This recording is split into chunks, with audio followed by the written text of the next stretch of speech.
Hi అండి, నమస్తే. Welcome to Rohini Krishna's world. ఈరోజు నేను ఎంతో ఈజీగా చేసుకునే మంచి ఫిష్ ఫ్రై రెసిపీ చూపించబోతున్నాను అండి. మరి అది ఎలా చేయాలో ఏంటో మీకు కూడా చూపిస్తాను. నా కిచెన్లోకి పదండి.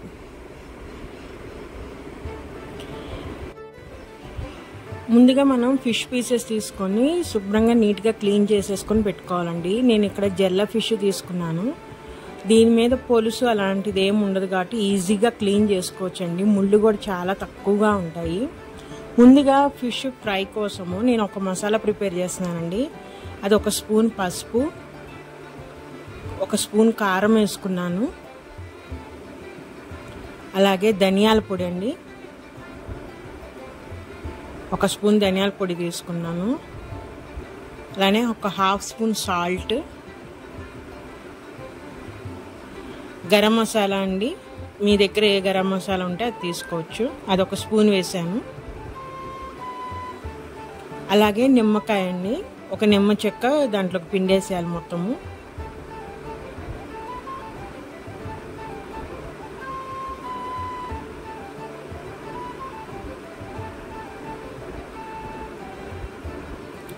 అలాగే కొంచెం ఆయిల్ అండి, 1 స్పూన్ ఆయిల్ వేసుకొని ఫస్ట్ ఈ పౌడర్లన్నీ మనము కలిపేసుకోవాలండి. ఆ నూనెలో నిమ్మకాయది లిక్విడ్ ఉంది కదా, మొత్తం ఈ పౌడర్లన్నీ కలిపేసుకొని ఇప్పుడు దీనిలోకి మనము అల్లం చిన్నులపై పేస్ట్ వేసుకోవాలి.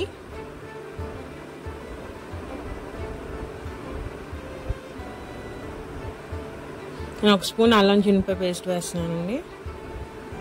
మన ఫిష్ క్వాంటిటీని బట్టి దాన్ని పెంచుకోవాలి. ఎక్కువ తీసుకుంటే ఇంకొంచెం ఎక్కువ వేసుకోవాలండి.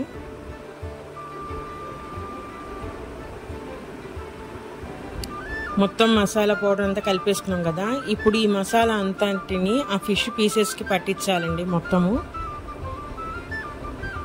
మొత్తం ముక్కంతా పట్టేటట్టుగా మొత్తం తిప్పుతా సైడ్న పైన కింద మొత్తం కలిసేటట్టుగా ఆ మసాలా అంతా పట్టించాలి.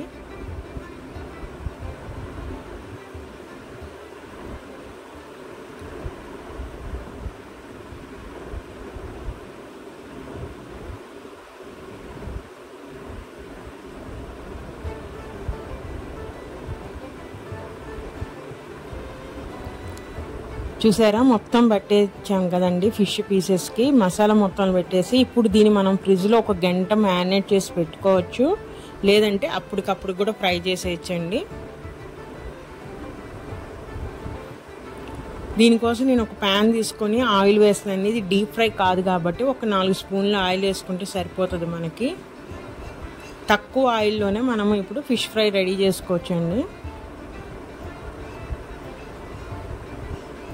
ఆయిల్ హీట్ ఎక్కగానే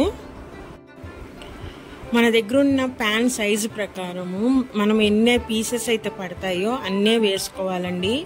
మొత్తం ఒకేసారి వేసేసుకుంటే వాటిని టర్న్ చేయడానికి మనకి ఈజీగా ఉండదన్నమాట. ఇక్కడ నాకు 4 పీసెసే పడ్డాయి కాబట్టి నేను అన్నే వేసాను. ఫస్ట్ 1 నిమిషం పాటు ఫిష్ని వేసిన తర్వాత కదిలించకూడదండి. 1 నిమిషం పాటు హై టెంపరేచర్ మీదే ఉంచాలి. ఆయిల్ని మొత్తం వీడియోలో చూపిస్తున్నట్టుగా అట్లా చుట్టూరు తిప్పుకుంటే అన్ని వైపులా కాలుతుంది అన్నమాట. అంటే అప్పుడు తక్కువ ఆయిల్తోనే మనం ఫ్రై చేసుకోవచ్చు.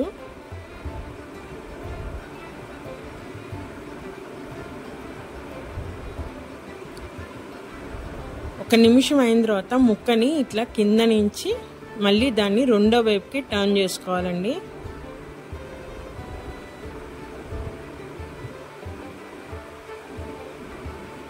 అన్ని ముక్కల్ని అట్లానే రెండో వైపుకి మనం టర్న్ చేసుకోవాలి.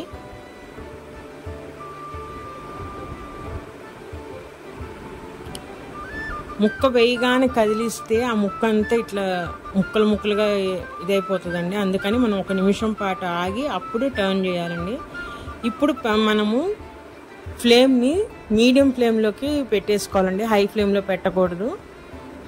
ఆయిల్ అంతా చుట్టూరు ఒకసారి అట్లా అనేసుకొని మీడియం ఫ్లేమ్లో పెట్టుకొని 2 వైపులా ఎర్రగా వచ్చే వరకు అటు ఇటు తిప్పుకుంటూ మనము ఫ్రై చేసుకోవాలండి.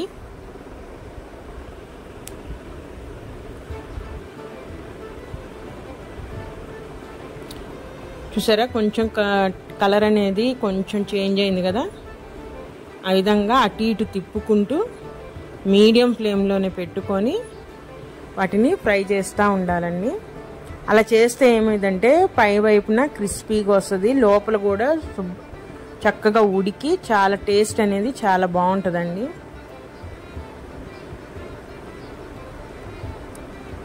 చూడండి ఫిష్ ఫ్రై చూడండి ఎట్లా చక్కగా ఫ్రై అయిందో. ఇప్పుడు అవన్నీ తీసేసుకొని మనము మిగిలిన ఆయిల్లో ఇంకా పీసెస్ ఉన్నాయి కండి, అవి కూడా వేసుకొని మనం ఫ్రై చేసుకోవాలి. అవసరం అనుకుంటే ఇంకొక 2 స్పూన్లు ఆయిల్ వేసుకోవచ్చు, నాకైతే సరిపోయిందండి.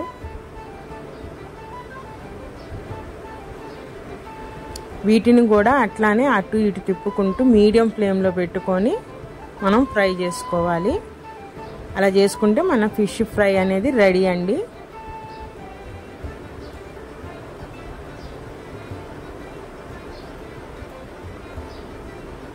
చూసారా ఎంత ఈజీగా రెడీ అయిపోయిందో ఫిష్ ఫ్రై అనేది. ఎక్కువ ఆయిల్ కూడా లేదు, తక్కువ ఆయిల్లోనే మనం చేసుకోవచ్చండి. ఇది మనం స్నాక్గా తీసుకోవచ్చు, లేదంటే రైస్లోకి సాంబార్ కానీ రసం కానీ పెట్టుకున్నప్పుడు కూడా సైడ్ డిష్గా తీసుకోవచ్చు. చాలా ఈజీగా ప్రిపేర్ చేసుకోవచ్చు అండి. మనం ఇంట్లో ఉన్న అన్ని మన ఇంట్లో ఉన్న ఇంగ్రీడియంట్సే. సో ఒకసారి మీరు కూడా ట్రై చేసి టేస్ట్ చూడండి. నా వీడియోస్ కనుక నచ్చితే ప్లీజ్ సబ్స్క్రైబ్ చేయండి, అలానే లైక్ కూడా చేయండి. మరి ఉంటానండి, ఇంకోసారి మంచి వీడియోతో మళ్ళీ మీ ముందుకు వస్తాను.